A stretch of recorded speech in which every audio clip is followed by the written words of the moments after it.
জয় গোমাতা, জয় শ্রীরাম। আজকের প্রসঙ্গটা বিহারের মুখ্যমন্ত্রী নীতিশ কুমারজিকে উদ্দেশ্য করে বলবো। কিছু মিসকনসেপশন তৈরি হচ্ছে, যেখানে বলা হচ্ছে যে নীতিশ কুমারজি মেয়েদেরকে সম্মান করেন না বা এরকম আরো অনেক কথা। কিছু কথা পরিষ্কার করা দরকার। নীতিশ কুমারজি ব্যক্তিগতভাবে এমন একজন মানুষ যিনি রাজনীতির চেয়ে সামাজিক বাস্তবতাকে বেশি গুরুত্ব দিয়েছেন নিজের জীবনে। আজকে দাঁড়িয়ে বিহারের মেয়েদের যে শিক্ষায় অগ্রগতি, বিহারের মেয়েরা পঞ্চায়েতে অংশ নেয়, সেই সবকিছু কিন্তু নীতিশ কুমারজির নীতির ফল। এটা কোনো কাকতালীয় বিষয় নয়, এটা রাতারাতি হয়ে যায়নি। নীতিশ কুমারজির নীতি না থাকলে এই জিনিসগুলো ঘটতো না।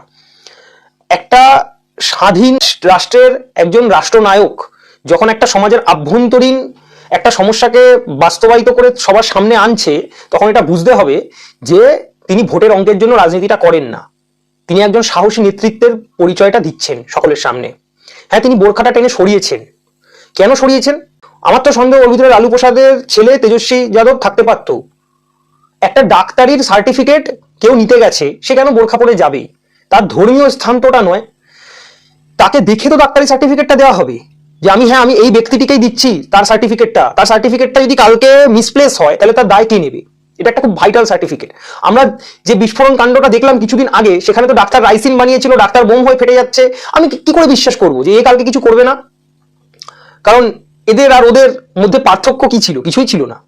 তাহলে যদি বোরখাটা সরিয়ে উনি দেখেন উনি কি ভুলটা করেছেন, আমি তো বলবো উনি একজন সাহসী নেতৃত্বের পরিচয় দিয়েছেন। এরকম কাজ যদি উনি আগামী দিনে করেন, আমি শুধু উনাকে বিহারের মুখ্যমন্ত্রী কেন, আমি উনাকে দেশের রাষ্ট্রপতি হিসেবে দেখতে চাই। এরকম মানুষজনদেরই দরকার, যারা ভোটের অঙ্কের রাজনীতি করে না, যারা সমাজে বাস্তববাদী চরিত্রটাকে স্থাপন করতে এগিয়ে যায় সর্বদা। আজকে বিহারের যেই উন্নতি হয়েছে তা কিন্তু নীতিশ কুমারজির হাত ধরেই। এটা আমি কেন, গোটা বিশ্বে কেউ অস্বীকার করতে পারবে না। এবং নীতিশ কুমারজি এমন একজন মানুষ যিনি কখনো নিজের মানবিকতাকে বেঁচে দেননি, যিনি কখনো ভোটের অঙ্কের রাজনীতির জন্য কোনো গোষ্ঠীকে তোষামোদ করা বা সামাজিক সমস্যাগুলোকে দূরে সরিয়ে রেখে নিজের স্বার্থ সিদ্ধি এইসব কিছুর পিছনে ছোটেননি। খুবই সাহসিকতা এবং সরল মানবিকতার একটা পরিচয় উনি সবার সামনে দিয়েছেন। যদি আপনারাও সমর্থন করেন, করবেন, না করলে না করবেন, কিন্তু আজে বাজে কথা রটাবেন না যে উনি মেয়েদের সম্মান করেন না। উনি মেয়েদের সম্মান না করলে না, আজকে বিহারের পঞ্চায়েত থেকে শুরু করে রাজনীতিতেও মেয়েরা যেভাবে সাহসের সাথে অংশগ্রহণ করতে পারে, সেটা একটা মানুষকে ঘিরে, যার নাম নীতিশ কুমার। আর এরা কোথায় কখন গিয়ে ফেটে যাবে তার নেই ঠিক। এই যে এ ফাটছে ও ফাটছে সে ফাটছে, এই সবটা হচ্ছেই তো এই বোরখার আড়ালে। তাহলে শিক্ষা প্রতিষ্ঠানে কেন এগুলো চলবে? একটা সার্টিফিকেট নিতে গেছো, মুখ দেখাও, সার্টিফিকেট নাও, ব্যাস, দ্যাটস ইট।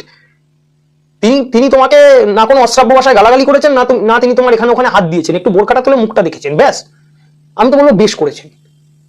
যদি আপনারাও সমর্থন করেন, কমেন্টে এসে লিখে যাবেন বেশ করেছে।